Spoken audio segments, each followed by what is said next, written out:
पुण्यात पुढील महत्त्वाच्या बातमीकडे. विकासकांना काही खासगी कामं न देता सरकारनं घरांचा पुनर्विकास करावा. मिलच्या जमिनी आधी ताब्यात घ्या. खासगी विकासकांना न देता सरकारनं घरांचा पुनर्विकास करावा. बैठकीतून सचिन अहिर यांनी मुख्यमंत्र्यांकडे मागणी केली आहे. 2 दिवसांच्या मोर्चानंतर मुख्यमंत्र्यांसोबत बैठक झाली. सिडको म्हाडाचे सर्व अधिकारी या बैठकीला उपस्थित होते.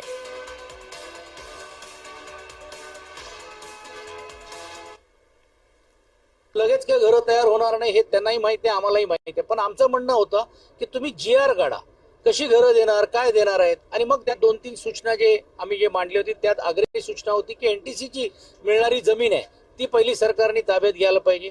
स्वदेशी मिलची जी जमीन आहे जी लिक्विडेशन मध्ये गेली ती ताब्यात घ्यायला पाहिजे. खटाव मिलची आहे, सेंच्युरी मिलमध्ये आहेत, त्या जमिनीची आहेत. खासगी विकासकांना न देता सरकारने त्याच्यावरती पुनर्बांधणी करून या गिरणी कामगारांना अधिकची घरं कशी मिळवून देता येईल हे बघण्याचा प्रयत्न व्हायला पाहिजे.